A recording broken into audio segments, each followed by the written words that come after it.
So pick some bans underway, and we've got some weird and wonderful ones actually. Rek'Sai and Zac to deny Airwaks, a Shen as well. So those blue side bans of Tahm, Kench and Kindred, both still available. So keep in mind, the Zac we have seen in the jungle, like yesterday it was played by Freddy in the top lane. And they also had Taric in that game, so there was a lot of weird and wonderful picks in yesterday's series as well. Z bans we've seen a lot actually, and surprisingly on the red side, it's a very curious one because normally on red side you'd expect to have a mid lane counter pick, but Zed and Ahri have been banned away. These are big name picks, and Tahm Kench is let right through into the first pick. We know how much trouble Tahm Kench caused yesterday when Kikis played it, and they've got the same kind of setup again today. Everything was let through the pick and bans because Ryze and Kindred available, both locked in. This time for ROCCAT, so Freddy gonna have the option to run that, or Betsy, who did pretty well on Ryze yesterday actually. We'll see what he decides to run, but for G2, Graves is up as well if they wanted to go for the same flavor of team composition yesterday. It's possible. One other pick that I'm kind of expecting PerkZ at some point to bring back, and considering the amount of poke champions we've had come up, could potentially be Jace. It's not a champion that a lot of people are playing, but PerkZ in Challenger last summer spammed it with the Azir. Those were his two big champions. At this point, we see the Lucian has been locked in for Trick, so that's a fairly strong top lane setup here. Very unlikely to kill a Tahm Kench. Now you've got a lot of damage coming from the jungle as well. Yeah, and considering how good Trick was yesterday on the Graves, very excited to see his mechanical prowess and decision-making on Lee Sin. PerkZ is just playing with the crowd a little. We'll lock in the Lulu. Still somewhat of a flex, really. Tahm could still go support. Yeah, that's what I was going to say. I'm more expecting now Lulu to go up to the top lane, Tahm Kench to go support. While PerkZ has played a handful of games as Lulu, specifically when this lineup actually had Safir on it, believe it or not, with Jeebus. They were playing Juggernaut compositions, but that was well back into summer. So it is in PerkZ champion pool. I don't expect it to be the case. I think they need PerkZ to be a carry here. So, PerkZ on a carry. Where will they find it if they put Kikis on that Lulu? That's the question we'll find out as ROCCAT reveal two more picks. I'm expecting maybe a Lucian would be the safe AD carry at this point. Fits a lot of comps. Even though Corki is up, we'll see if ROCCAT agree. Betsy will be locking in that Alistar for Eddie, so he won't be on the fabulous Taric, much to Deficio's disappointment.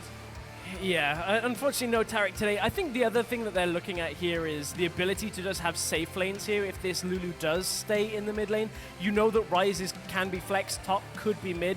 So you don't want to give Betsy too easy a lane matchup to counterpick here. So there is still a lot of options available. Does look like it will be the solo lane, Tahm Kench and the Lulu here. So at this point, it's on Betsy. Does he try and pick something that can look to carry into a Lulu? Not going to do too much, if I'm honest. Lulu, one of the more safe mid laners overall in that kind of echelon with Orianna. So if Betsy does go for the Ryze, it is a champion he can look to scale up on. Well, on the side of G2, they are all in on Emperor. Outside of some damage from Trick and PerkZ, this is really about enabling Kalista. Seeing the Alistar locked in, even though Poppy's available, you assume it's not going to get locked in here for Eddie or whoever else wants to run it. And the funniest thing about this is the same style that G2 beat Vitality when they were playing it. I mean, Vitality were the ones wanting to protect the AD carry, and for some reason G2 are like, well, we played really well against it yesterday. Let's go for that kind of composition. I mean, there is nothing wrong with that kind of composition overall, but when you just look at it, it can be difficult if you're put in front of a lineup that becomes very tough to kill and has a fair amount of damage. Now, what I will say is Ryze will take more time considerably than the Ahri that was played into the Protect the AD carry composition yesterday, but still there are the issues for G2. I'm not hopeful for this comp. The only damage source Kalista, and all of her end stacks can be negated by Lamb's Respite or a Mundo heal, or if she gets caught. So I don't know. Let's see if G2 can make me a believer. But for ROCCAT, I think they have more options on the assumption they can get a few items under their belt, because it is another scaling, limited wave clear team composition. It is. And I wouldn't count G2 out too quickly. PerkZ will still be able to find openings in the mid game where he's looking to kind of get involved with the rest of his team, look to output damage. Lulu is by no means the lowest damage mid laner when you look at it. Definitely. Certainly has a lot of potential still to make her mark on the game. It's not just all about protecting that Kalista, but it will be a very tough ask. Now, if you want Kalista to be able to carry, that is going to be a tough one. And of course, both Trick and Emperor, the two players that were brought onto G2 for the LCS, they were imported from Korea. Let's see whether or not they can pick up the win. Jump onto Twitter, hashtag G2win, if you believe in the former Challenger squad, or hashtag ROCwin to make it 2-0. Both of these teams will end week 1 undefeated. You can see the champions of the summer split on the back wall as we load up onto the Rift. These teams want to make it to those playoffs, and it all starts with the regular season. So G2, earlier power spike, limited damage. I think they've got enough damage for my liking for now. I think the problem becomes when Mundo gets a good few items under him and Ryze has the items under him, because then Ryze's damage eclipses a lot of what G2 has to offer, and that's just purely from a survivability point. Mundo, how do you kill him? Emperor kind of has to put a lot of the focus there, so there do become problems that we can see, but ROCCAT want to go fairly deep just to get the vision control on the early game, and this is just something we've seen very standard from most of these teams. Even Advantage on the Emperor. top side, they're going in as well. G2 looking for the same kind of vision. This is a little risky, I think, because Betsy's going to be able to find Kikis. Not really going to be able to do anything about it, though, as Kikis is going to waddle his way out. Kench was unbenched for one more time. And we're going to have those standard lanes. So I do like the fact that, G2 were a very early active team yesterday, and their team comp can do very well. The Lulu can enable Kalista, can enable Tahm, Kench, Lucian. Yeah. So if they build up that lead, that's one way to make me shut up from my ban opinions. That is true. What I would say, though, is if G2 can pull this off and show another style, they will be one of the real teams now in this first week that are showing us a multitude of different ways of playing. Fnatic stuck to the same picks and bans as yesterday. H2K stuck to the same macro play where they would all group on one person and all be involved. So if G2 can play two very different styles and get 2 victories, I think that's a good start for them. Even if they don't win, the experience of playing a very all-in protect the AD style composition is also very, very useful to have that knowledge and experience under your belt on the stage. So let's see how they perform themselves. It is going to be standard lanes. And Emperor and Hybrid already trying to zone Safir and Edward.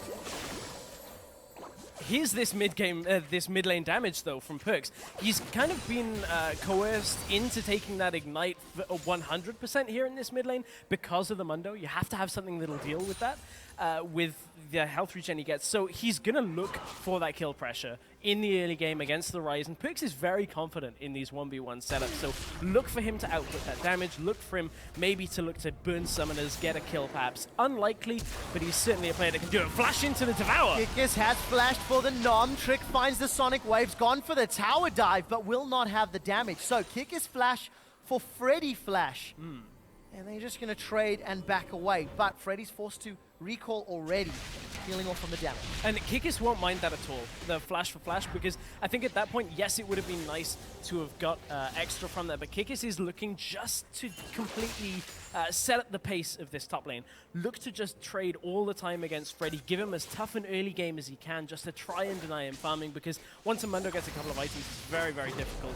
Airwaks hops over the wall, won't get too much from PerkZ, So he's in trouble. Trick, the Sonic Wave connects, another flash away. Trick finds himself on the wrong end of a rune prison, takes a couple of autos, and Betsy is now the one that's in somewhat of a trouble. The Glitzer Lance lands. Hybrid, he's flashed forward to find the exhaust. Trick needs to connect to the Sonic Wave. He won't, as Betsy flashes away.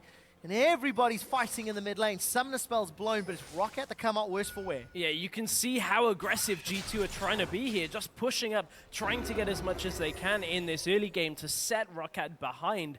If they can get that going, and they have so far, That is how they'll stay in this game. The problem is they patiently farming in some of the lanes. The bottom lane, you can see Safir is farming up a lead against Emperor, even though, you know... This is how ROCCAT started to win the game yesterday, with an invade, with the assist. Trick is in trouble. He gets booted backwards. Airwaks and Eddie, they get the first blood.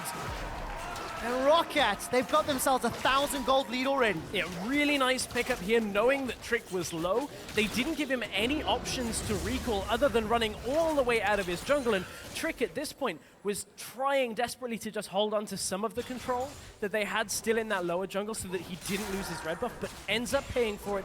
Red buff goes away. Edward spends a little bit more time out of lane, but comes up huge from it. Flash Pulverize once again on point from Edward. And I'm quite confident that Airwaks had actually set Trick as his target from the passive, so going to get those stacks and bonus damage building up even earlier. So a good start for ROCCAT. Almost a mimic of yesterday's game. Yeah, pretty much. And, you know, another thing that goes in Airwaks' favor, not only did he get that from the kill on Trick, also gets a very easy Rift Scuttler on the way back out. That was marked up as well, so we'll get that little bit extra from the stack there. So Trick has found his way into the bottom side of the map. Bottom river looking for Safir here. In goes Hybrid. Hybrid's going to tag Edward up. 1, 2, 3. The fourth will stun. It does. 80's being stacked with those Rens, and Emperor will find the kill. G2 reply, and it goes to the one that needs the gold. Yeah, this is all trickle down right now. It's all of these flashes that were burned in some of the more aggressive moments. Good pathing out by Trick, knowing he's just avoiding the Rift Scuttler vision. Really nice pathing actually, but Airwaks already knows that it was the bottom side of the map that Trick was on, so goes right into the top jungle. Is going to take away a lot of the top side. I wonder, this may end up forcing Trick to walk into his jungle, see nothing, and look to either gank or counter gank top side. This is something we actually saw a little bit earlier in the Unicorns of Love Splice game, where Diamond Prox managed to force the hand of Trashy and force him to come top lane, and ended up really not paying off for the Splice guys. So Trick will see the wolves running through the jungle. Isn't going to head top from that, I doubt. Yeah, but Airwaks is waiting. He's going to get the jump. We'll have the Dance of Arrows, as well as Wolf Frenzy. 1, 2, 3. And there's the HP damage. Going to carry on chasing. Not going to go for the dive just yet, but chunks him low. PerkZ is roaming from the mid lane, but will find some trouble in the form of Betsy. And Airwaks again playing very, very confidently. This is a guy who really sort of struggled last year. And in his first 2 showings on stage, is having a positive impact. Kikis, he's out. He's like, I can see what's going on here already. Nope, don't want any of this under my turret. That is obviously a big, big factor, though. That is one of the global presences now. Down, PerkZ in the mid lane. Betsy's overloading. Rune Prison, Wild Growth. Flash away. There's no flash for Betsy. He's ghosting in. And Betsy 1v1s PerkZ with no combat summoner.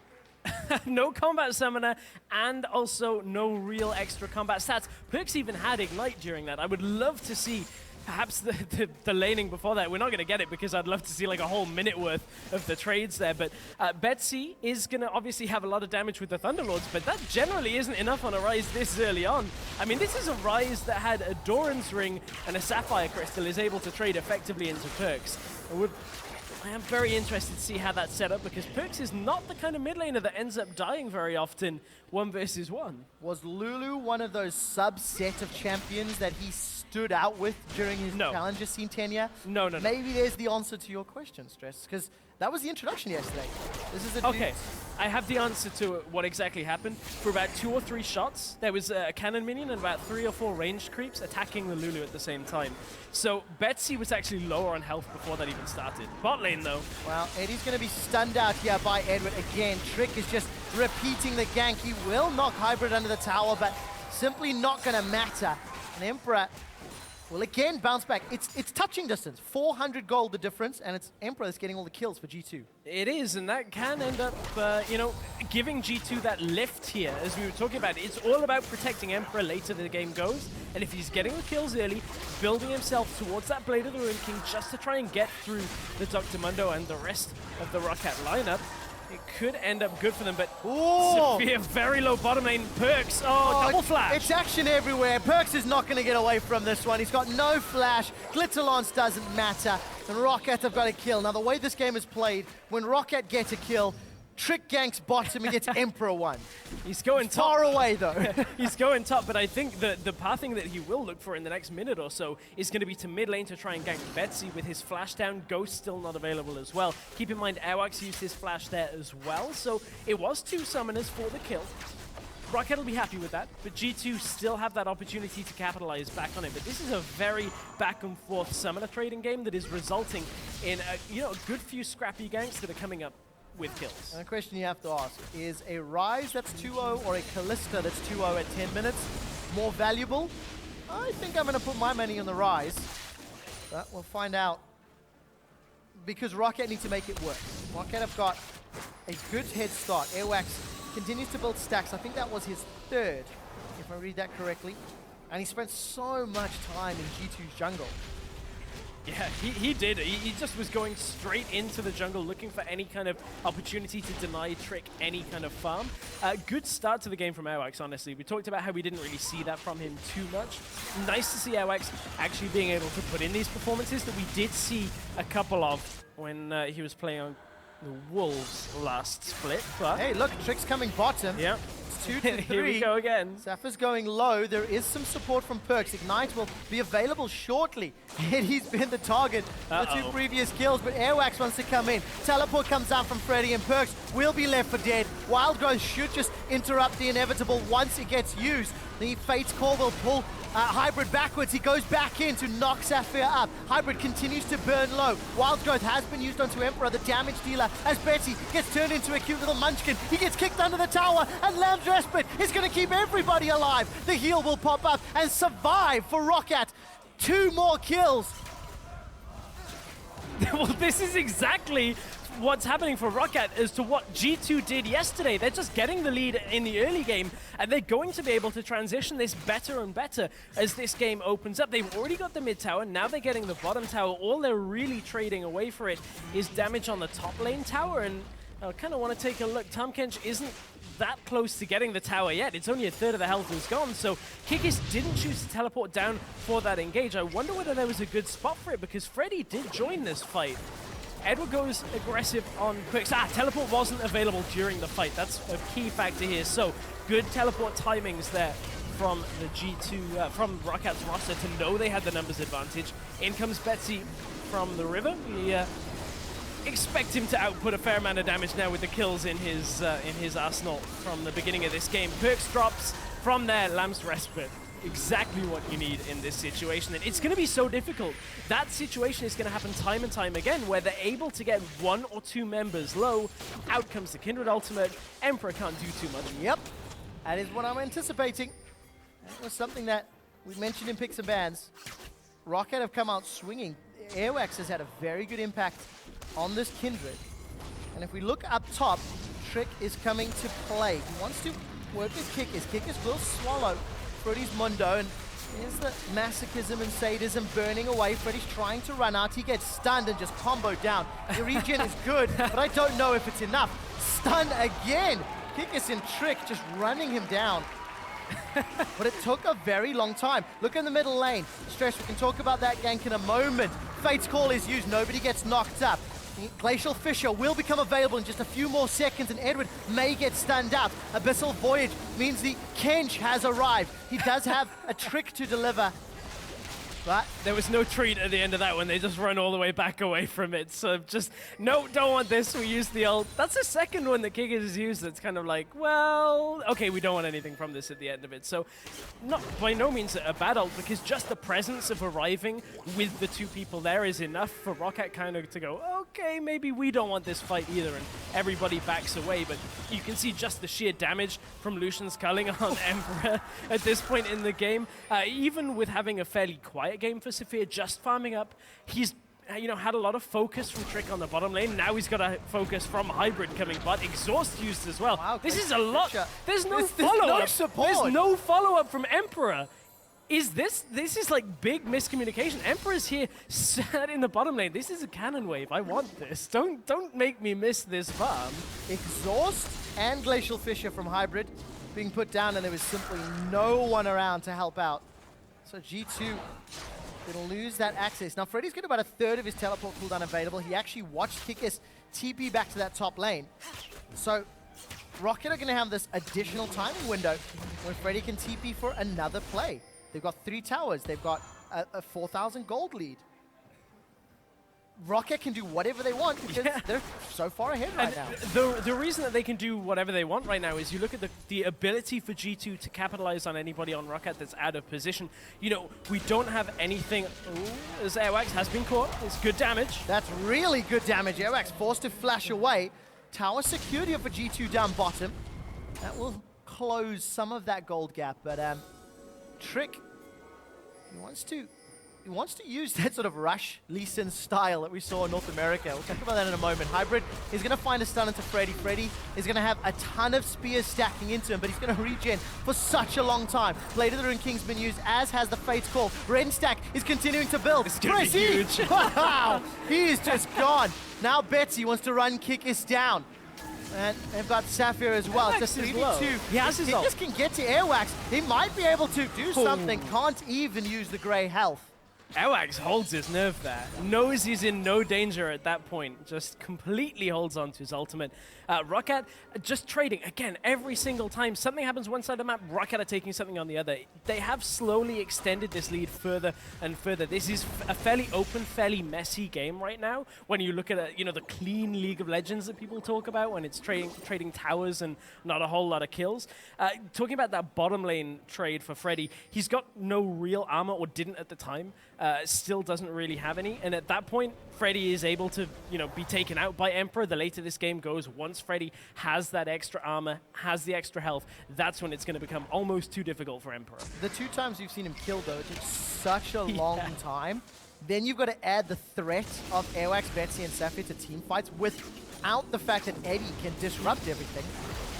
That's the challenge that G2 have to overcome, but all 3 kills are sitting with Emperor right now. One additional one to Kikis. It's going to be interesting to see how they play out this next mid-game. 4 pink wards for ROCCAT as well, so let's see where they place them and how much value they get from the vision. Yeah, that really is one of the key things now with the changes to vision, is how do you use your pink wards? How do you really think about your vision control? Because pink wards, this is a discussion we've been having between a lot of the casters. Is like, pink wards, how valuable are they compared to like the old pink wards? They're slightly cheaper because we gutted Ribbon. That's why we had to give her a little bit back, okay? That's why. When you look at old pink wards, they were pretty expensive. If you didn't get too much from them, you didn't really want to place them in really weird spots. Now they're a bit cheaper. You can't buy green wards anyway, so just kind of be a little bit more liberal. Throw out as many in good situations as you can, and if they survive the length of an old green ward, they've done their job quite spectacularly. Yeah, oftentimes more so. Yeah. Okay, now placing some deep vision down. Teleport is available for Kikis, as is Freddy. And the rest of ROCCAT, they've grouped themselves up in this middle lane. They've decided to siege for the tower. The minion wave is going down relatively quickly. That is until Freddy decides to TP in.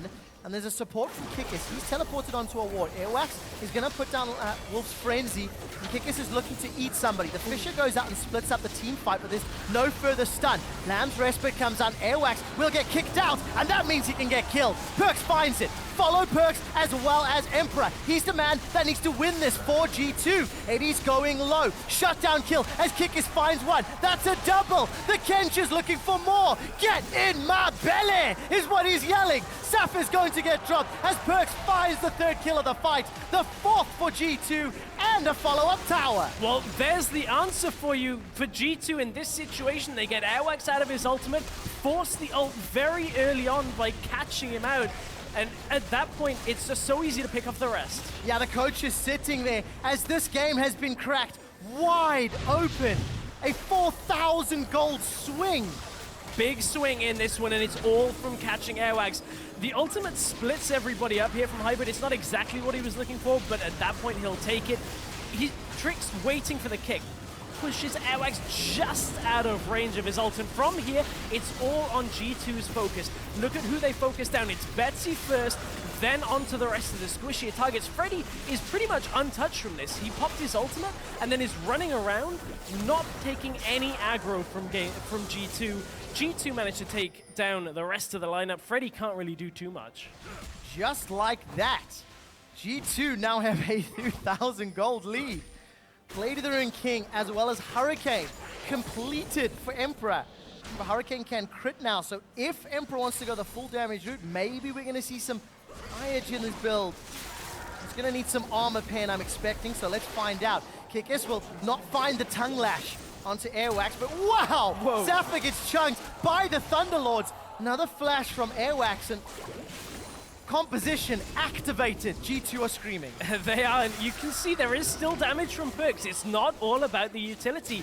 That is just the primary role. Oh, Airwaks getting dropped low, tricks into the enemy base. He's been kicked on the wrong side. Sonic Wave won't find its target. A tower goes down on the side of ROCCAT. That was the inner turret? Yeah, inner mid tower. But look down bottom. Freddy's busy split pushing, Stress. Yeah, inner mid tower fell for Freddy. Mundo not the fastest at this. Remember, we did take away some of his E damage at this point. Now G2 want to push onto the top lane. Freddy, I think, may even have to come back here. He's not getting enough work done in this middle lane. G2 already taking the inhibitor tower. You started a base race 4v1 with the Mundo. G2 have cracked open the base. They haven't backed away yet. Freddy's going to finish his recall, but it's going to be too late. G2 will be... No, they haven't got the inhibitor yet. Hybrid is going to use the Glacial Fissure. Inhibitor still stands. PerkZ is going low. He's forced to back away. He doesn't have Wild Growth either. Betsy's looking for Emperor. Emperor's running for his he's life. alone. PerkZ is down. Hybrid's down. Emperor forced to flash away. And ROCCAT, crucially, saved their inhibitor. Save the inhib and potentially save the game for themselves. I think there would have just been too much map pressure for G2 if they'd have taken that inhib. At this point, ROCCAT, they're the team that has the 2 AD carry setup. They should be the ones being able to push towers, but they left it to a Mundo, and now they turn to the Baron. This isn't always the answer for teams. And for ROCCAT, is it going to be too little? Are they going to be able to take this? Let's take a look. Emperor's looking for more. Grey Health is being used for Kikis. The Baron's been stopped. It's a 3v5. Trick's got one. Kikis has got another before he goes down himself. Emperor's looking to hop, to skip, to jump, to kill. He's got another. And all of a sudden, G2 find 4 more kills. Emperor is not done yet. Freddy's forced to run away. He's lobbing that paperwork, but it may not be enough. Emperor tries to lifesteal his way up. He's going to be able to use that martial poise, and he finds the ace. Emperor once again able to just clean everything up at the end of this fight. I believe ROCCAT, after starting the Baron, peeled down to try and take out the 2 members of G2, but the backline kept in the Baron aggro radius, which did so much damage onto the carries, and ROCCAT just umming and ahhing around this objective that we know has become a trap for teams. Now it's G2 that secure the Baron. That was an easy pickup at the end of the team fight. I want to see this again, because look at this, ROCCAT, they decide they want to fight, but where does the rest of ROCCAT stay? They're still inside the aggro radius. I see another Baron shot hit from then. Now it's Baron actually aggro's back onto Safir after quite some time at this point. I don't know if it ever left. Well, Baron had a long time of not attacking, and Safir got hit for about 200 damage. Also, I don't know if fishing was the right way to go, because everybody on ROCCAT was looking at Kikis' Kench. Emperor, there was never anyone attacking him. He just stood in auto attack range and was left to do his job for free, and did it uncontested. G2 get a Dragon, a Baron, a 5,000 gold lead. And now they're looking for more on this bottom turret. Yeah, and now at this point, you've got to look at how did G2 deal with what they were thrown early game. Trick had to deal with Airwaks invading so much, and Trick's at 2-1-10. He's having another great game here today. PerkZ was able to hold through the damage in the early game and now providing damage and utility.